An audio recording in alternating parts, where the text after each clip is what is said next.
지금 국적법 개정안을 두고 논란이 뜨겁습니다.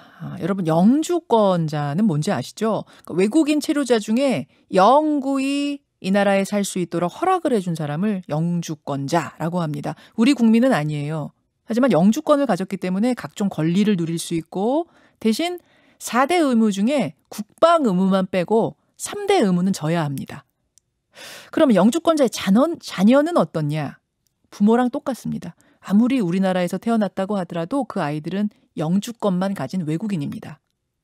그런데 이번 국적법 개정안에서는 이 아이들에 대한 부분을 바꾸는 겁니다. 우리나라와 유대가 깊은 영주권자가 우리 땅에서 아이를 낳으면 그 아이가 한국 국적을 조건 없이 취득할 수 있도록 한다. 이른바 출생지주의입니다. 이런 안이 소개가 되자 지금 찬반 논란이 뜨겁게 일고 있는데요. 시중의 궁금증들을 다 모아서 질문해보죠. 이 개정안을 만든 실무자 가운데 한 분이세요. 법무부 국적과의 송소영 과장 연결이 돼 있습니다. 과장님 안녕하세요. 네, 안녕하세요. 법무부의 송소영 과장입니다. 예, 일단 설명을 좀 듣고 싶은데요. 그러니까 영주권자가 한국 땅에서 낳은 자녀는 모두 국적 준다 이런 건 아니고 유대가 깊은 영주권자의 자녀 이렇게 돼 있네요. 네, 맞습니다. 유대가 깊다는 게 무슨 의미일까요? 네, 유대가 깊다는 의미에 대해서 말씀드릴 텐데요. 네. 저희가 영주권자, 그러니까 국내에 체류한 외국인 중에서 체류 기간에 제한이 없는 이런 영주자를 말하는데요. 네. 영주자 가운데에서 본인 그리고 본인의 부모, 본인의 조부모까지 이런 2대 이상 국내에서 출생한 분들과 우리나라와 역사적으로 또 혈통적으로 유대가 깊은 재외동포, 한때는 한국인이었던 분들이 이제 외국 국적을 취득한 재외동포들이 국내에 와서 아이를 출생한 경우에 그 자녀가 국적을 원하면 신고를 통해서 국적을 취득할 수 있는 제도를 말합니다.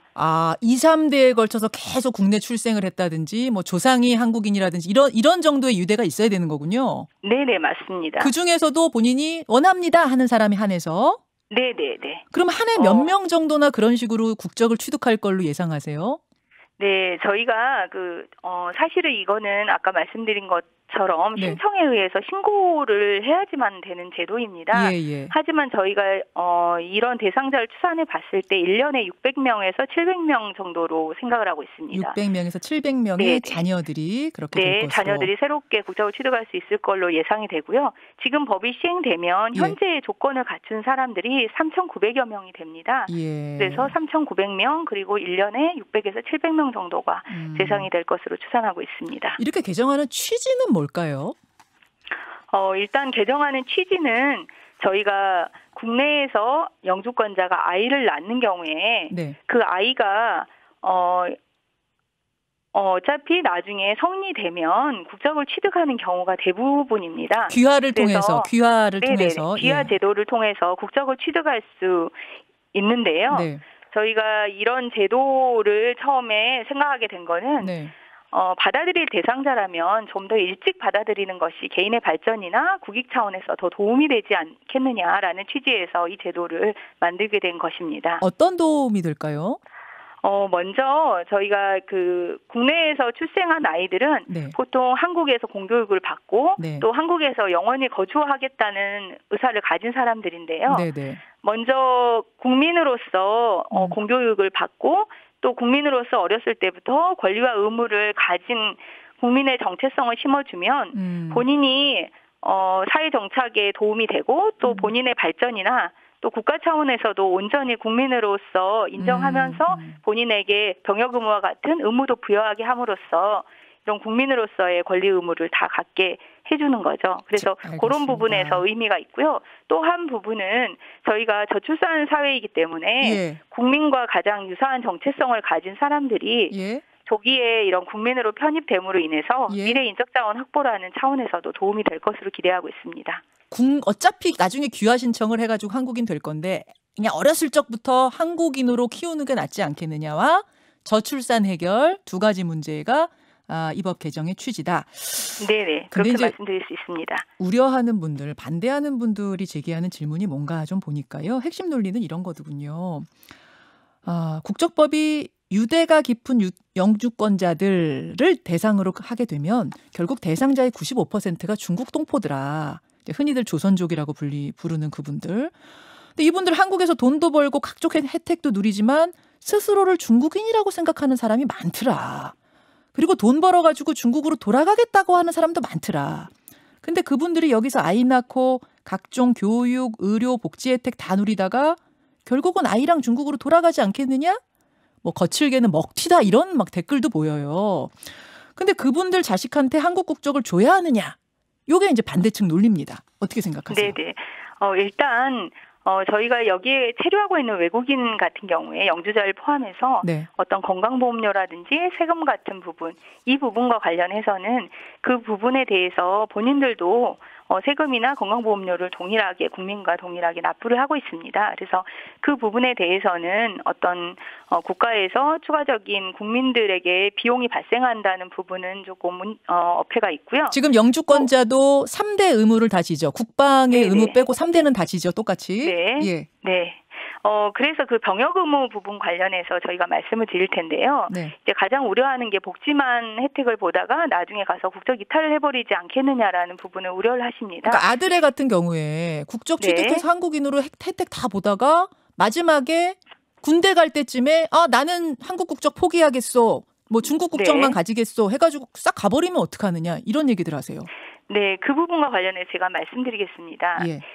저희가 국적법상 국적 이탈을 18세가 되는 해 3월까지 할 수 있게 되어 있는데요. 네. 네, 국내에서 출생해서 부모도 국내의 영주권자이고 본인도 국내에서 출생해서 계속 살려고 이렇게 한 사람들이 예. 공교육을 받고 19세가 다 되어서 해외에 거주하면서 국적을 이탈하는 거는 거의 불가능합니다. 왜냐하면 저희가 2010년도에 국적 이탈이 국내에서는 불가능하도록 법 개정을 하였습니다. 그 말은 그리고 아예 근거지가 외국이라는 게 이게 증명이 돼야지만 네네 맞습니다. 그런 사람들만 두 개 국적 중에 하나 버릴 수 있다 그 말인 거죠? 네네. 그래서 우리 땅에서 나고 자라서 교육을 받은 사람이 예. 국적 이탈만을 위해서 예. 해외에 가서 생활 기반을 만들고 거기에서 국적 이탈하는 거는 현실적으로 어렵고요. 또 하나는 여기에서 그 군대를 안 가기 위해서 병역 회피를 위해서 국적을 버린 사람에 대해서는 저희가 재외동포 비자를 주지 않습니다. 그래서 이런 분들이 외국에서 국적 이탈을 만약 했다 하더라도 예. 저희가 국내에서 들어오는 것이 용이하지 않다는 말씀도 말씀드립니다. 그 스티브 유 케이스랑 비슷한 거예요, 그러면은? 스티브 유는 조금 이 케이스랑 다른 겁니다. 다른 겁니까? 국적을 그쪽에 가서 취득한 케이스이기 때문에 이렇게 선천적인 복수국자의 케이스는 아니었습니다. 이중 국적을 가지고 있다 나중에 군대 갈 때쯤 되면 버리면 어떡하냐 이것에 대한 답변. 여기서 계속 근거지를 갖고 있던 사람들은 그런 식으로 하나를 버리면서 회피하는 건 불가능하다 그 말씀이세요? 네네 그렇습니다. 자 이런 의견도 있어요. 반대하시는 분 중에 이런 의견도 있어요. 이들이 중국으로 돌아가지 않고 한국인과 똑같이 한국 국적으로 살아가는 것 난 그 자체가 싫다. 우리 한민족의 자긍심이 있는데 중국식 사고방식, 중국식 문화가 우리나라에 자리 잡는 것 자체가 싫다. 뭐 이런 분들에 대해서는 어떻게 생각하세요?